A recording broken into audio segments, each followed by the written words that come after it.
Hi guys, this is Sambo from Fluid Social, and today I want to talk to you about a psychological hack to make really fast change to your communication skills and to your confidence. So essentially, the way we feel about ourselves at any moment, the reality that we see in the day, the way we engage with the world around us is constructed by the input, so the things that we see, the people we're around, what we're actually doing in the day. That formulates a reality inside your head, and that reality you then express as you go about the day. So when we're trying to make these changes, when we're trying to improve our communication skills or meet more women or expand our social networks, even though we can make little changes, like for example, one time you might go up and say to a woman, "You look really beautiful, I wanted to say hi." And then you might say, "How do I change this?" And instead you go up and say, "Hello, I just saw you and you look really interesting." Okay, there's a small change, slightly superficial, but small change. It may improve your results because you're expressing yourself slightly differently. However, if you want to make a real core change that's much more effective and much more extreme, you have to be changing the stimulus that's inputting into your mind in order to change the output, the way you then engage with things. So if you're waking up in the morning, you're having the same thing for breakfast, you're doing the same morning routine, you're walking down the same streets to go to the same job, and then you're coming back home and engaging with the same people, it's very difficult to actually make that fundamental change because all of the stimulus that you're receiving throughout the day is the same as it was the day before and the day before that, and so on and so forth. So I've got an example to demonstrate this point. I spent last weekend in Minsk in Belarus. This is the capital city, very beautiful, very clean, and I was filming for a live action role play game called Super Seducer 2. You may be familiar with Super Seducer 1.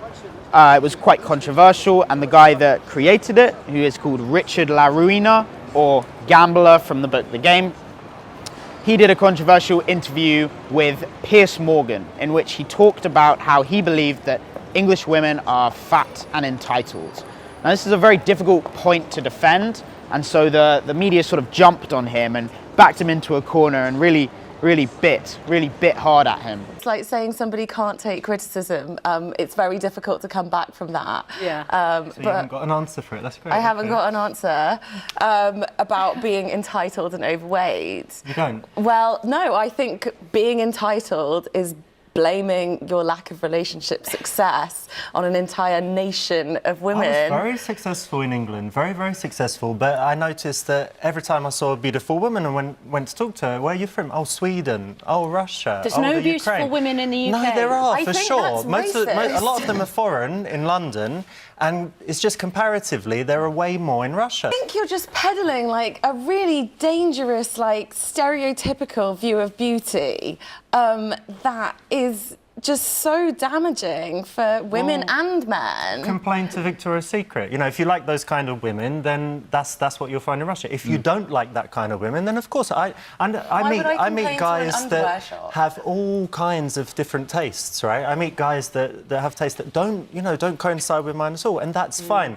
But for guys that, like that stereotypical beautiful woman, that's where you will find it. Well, Richard, just cast your Piers, expert eye over the women at this desk, for example. I think that would be rude. I'd like to No, let's keep hear you be brutally honest. Well, I don't want to be you're full of baited this. into You're full of this. I've You've got got three respect women. I've got respect for the women. You've got here. no I'm not gonna respect get for English personal. women. That's the whole point. I'm generalising. You have zero respect for English women. You I've are got a respect for my repulsive mother. I've individual got respect for who's many come on here, British and women. when you're There are actually many talented, confronted by smart, intelligent, beautiful women, you can't deal with them, can you? Of course I can. I'm dealing with Well, go everyone. on, then say what you want to say to their faces. I want to tell you that the women are more beautiful in Russia. Right. Shock, and they're very nice. They're great, honest, So they intelligent don't tell women. you that you're an idiot for thinking those things. Is that what you call nice? And so when I was talking to people in London and in the UK about the way he handled this interview, everyone was of the opinion that he was arrogant, he himself was entitled, and that he's a pretty nasty piece of work. He got defensive in the interview and he could have handled it a lot better. I reserve my judgment, but I definitely saw somewhat where they were coming from. However, spending a couple of days with this man in Minsk, where he's got an enormous setup, he's spending £10,000 a day on filming this stuff, and seeing the network he had around him of, you know, incredibly beautiful and powerful wife, amazing women around him, a great network. When I then talked to him about it and talked to his people, his tribe, about that interview, they're of the opinion that he handled it immaculately, that he was confident, that he didn't rise, he didn't bite to Piers Morgan, even when he was very rude and actually quite offensive the other way. Richard stayed cool, collected, calm, and under control.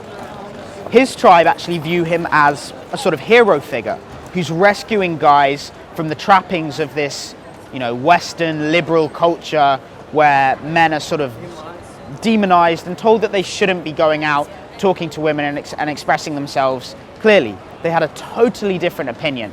So it really made me start to think that he didn't objectively do very well or very badly. It's purely the reality that you are creating that gives you a subjective experience of what is right or wrong, what is good behavior or bad behavior.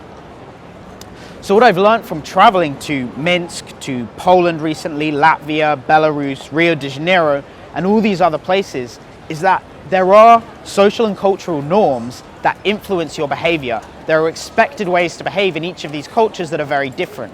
So if you're an English guy going over to Brazil or to Russia, your social value in that environment raises up by an unbelievable amount. You are in an environment where women look at you and they think, wow, this guy's from England, he's exotic, he's interesting. The same in Russia. There's beautiful women walking down the street who are checking you out and they want you to come and talk to them because the men over there don't really do it. And the women say that they have a sort of sense of entitlement themselves. So for you guys to make really core change, I'm not saying you have to shell out thousands of pounds and go and travel the world. I know a lot of you guys are going to have normal 9-to-5 jobs and it's going to be very difficult for you to actually enter these exciting new environments, but at least put yourself in a slightly different environment. So if you get the opportunity to take 3 days off work and see a different part of the city you work in, meet a culture of different people. I know there are different demographics in different parts of the city.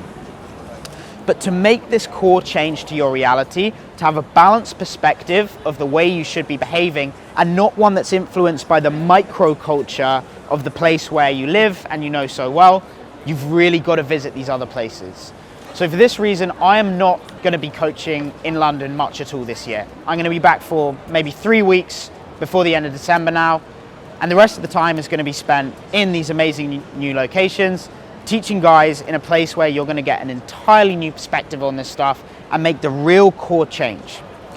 So even when you come back to London, it's not like you go back and you're back in the old mindset of thinking, you know, how do I behave here, saying the same things. Once you've seen that new culture, even coming back to your own city with the new perspective, a more balanced idea of the way people behave across the world, you're going to have much more confidence and much more authenticity in going out and expressing yourself in the way that you want and not in the way that you've been influenced to behave.